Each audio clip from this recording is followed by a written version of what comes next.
बिस्मिल्लाहिर्रहमानिर्रहीम। आज का जो हमारा टॉपिक है जी ये है प्लॉटर्स, स्पीकर्स और प्रोजेक्टर्स के ऊपर। तो छोटा सा टॉपिक है, छोटी सी वीडियो है, आप इसको हम कवर कर लेते हैं। तो आइए शुरू कर लेते हैं बगैर किसी देर के। तो plotter is a large printer.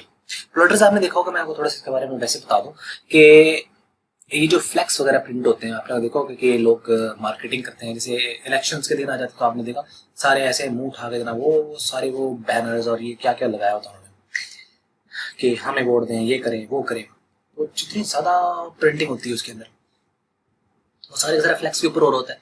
कि बाकी आपने कोई एड प्यार वगैरह आपने देखे होंगे, वो सारे के सारे वो बड़े बड़े जो हैं वो साइन बोर्ड्स होते हैं, तो उसके ऊपर वो जितनी प्रिंटिंग हुई होती है सारी सारे के सारे प्लॉटर्स होते हैं। इसकी बहुत ज्यादा कैटेगरीज हैं प्लॉटर्स की, इसमें एक बहुत बड़ा प्रिंटर होता है, ठीक है। और कुछ जो है वो 3D अब के साथ भी आए हुए हैं, 3D है कि उसको या कुछ एम्बोस करके भी प्रिंटिंग करते हैं, कुछ बगैर एम्बोसिंग के साथ जो है उसको प्रिंटिंग करते हैं। यानी बहुत ज़्यादा क्वालिटी इसके अंदर आई हुई है, लेकिन यहाँ पे हम उसको टैक्स पॉइंट ऑफ व्यू से सिर्फ यहाँ पे डिस्कस करेंगे, इससे मजीद हम आगे नहीं जाएंगे। तो आइए शुरू कर लेते हैं। Plotter is a large printer which takes a printing command from a computer and make the drawing over the paper with one or more automated pens. Automated pen ये होते हैं कि वो खुद नहीं चलते वो अकॉर्डिंग टू द इंस्ट्रक्शन है, लेकिन मैनुअली नहीं चलते। मैनुअली से क्या मुराद है कि आपको हाथ से पकड़ मुझे चलाना, वो ऑटोमेटिकली मूव करेंगे, लेकिन ऑटोमेटिकली का ये मतलब नहीं है कि वो अपनी मर्जी से चलेंगे। जैसी कमांड पीछे मिलेगी, यानी अप होना है, डाउन होना है, लेफ्ट होना है, राइट होना है, तो वो ऑटोमेशन करेंगे अकॉर्डिंग टू द इंस्ट्रक्शन, और वो ड्राइंग वगैरह बनाएंगे पेपर के ऊपर। और वो खास किस्म की शीट हो सकती है, उसके ऊपर वो ड्राइंग स्केच वगैरह बनाते हैं, और ये यूजुअली कलर होते हैं।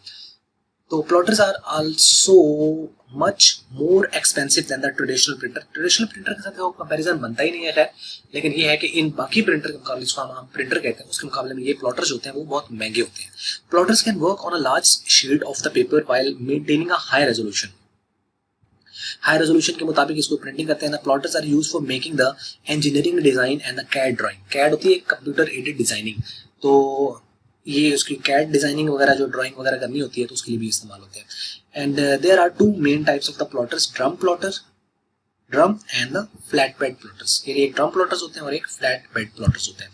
ड्रम प्लॉटर्स जो होते हैं are also called roller plotter. इनको रोलर प्लॉटर भी कहते हैं। Spin the paper back and forth of the cylindrical drum. एक सिलेंडर होता है, उसके ऊपर एक जो शीट होती है उसके ऊपर रोल हुई होती है, वो बैक एंड फोर्थ मूव कर सकता है सिलेंडर, यानी वो रोटेट करेगा तो शीट उसके ऊपर से आना शुरू हो जाएगी। While the ink pens move left and right. और जो इंक पेन होते हैं वो लेफ्ट राइट मूव करेगा, वो बैक एंड फोर्थ मूव करेगा, तो उससे फिर वो क्या करेगा, पूरी किसी भी एंगल के ऊपर कहीं पे भी जाकर उसकी प्रिंटिंग की जा सकती है। By combining these two directions line can be drawn in any direction. Flat bed plotters have a large horizontal surface on which the paper is placed.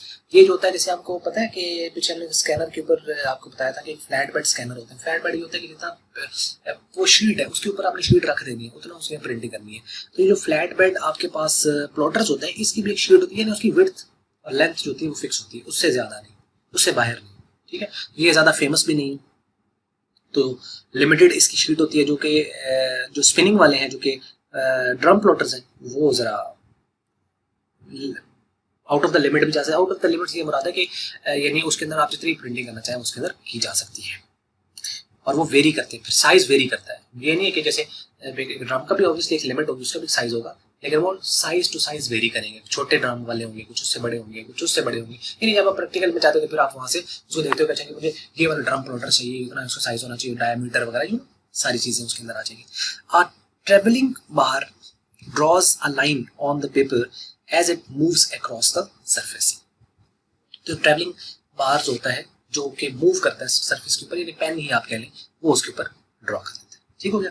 तो ये था प्लॉटर्स, और आगे हम चलते हैं जी स्पीकर्स और प्रोजेक्टर्स के ऊपर। छोटी सी डेफिनेशन है। स्पीकर क्या है? Speaker is an output device which receives the digital sound from the computer and convert it into the analog sound as an output. क्या होता है कंप्यूटर के अंदर जब कोई चीज है तो डिजिटल फॉर्मेट में, वो क्या करेगा, डिजिटल फॉर्मेट में साउंड को लेगा और एनालॉग में कन्वर्ट करके आपको दे देगा, तो आप इसको समझ पाओगे।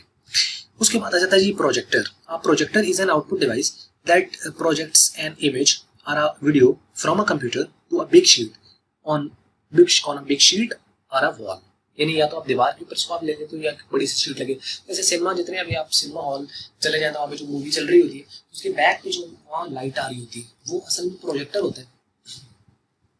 कि वो जो प्रोजेक्टर है वो बैक से लाइट थ्रो कर रहा है, तो सामने एक बहुत बड़ी सी स्क्रीन लगी हुई है, उसके ऊपर वो असल में लाइट पड़ती है। तो जब आप देखो कि उसके सामने कोई बंदा आ जाए, उसके ऊपर हाथ कोई ऐसे करे जो बिल्कुल बैक पे बैठे, तो वैसे उन्होंने काफी ऊपर रखा होता है, तो वो उसके सामने ऐसे ना आना शुरू हो जाता है, उसके सामने से वो खड़ा हो जाता है, लाइट उसके सामने, वो बंदे की तस्वीर उसके सामने आना, क्योंकि ऐसे में लाइट ब्लॉक हो जाती है। समझ लगी? तो वो जब कोई बंदा उसे मूव करते पीछे, ओ भाई साइड तो यार की गल है, वो सारी फिल्म खराब कर दिया, अब बड़े बैठ जा भाई, अब बैठ।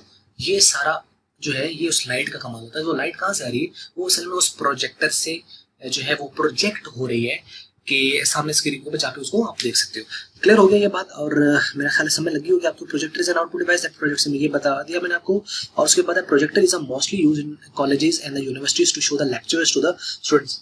आमतौर पर यूनिवर्सिटी कॉलेज के अंदर इस्तेमाल होते हैं। और उसके बाद projector is also used in auditorium for the presentation. Auditorium जो होते हैं जहाँ पे ऑडिशंस वगैरह होते हैं, तो वहाँ पे भी इसको इस्तेमाल किया जाता है डिस्प्ले करने के लिए। ठीक हो गया? तो उम्मीद करते हैं कि ये वीडियो आपको अच्छी लगी होगी, और अगर पसंद आई तो उसको कर लाइक, अच्छी नहीं लगी तो उसको कर लें डिसलाइक। और वीडियो देखने का और लर्निंग एजुकेशन सिस्टम को सब्सक्राइब करने का आपका बहुत बहुत शुक्रिया।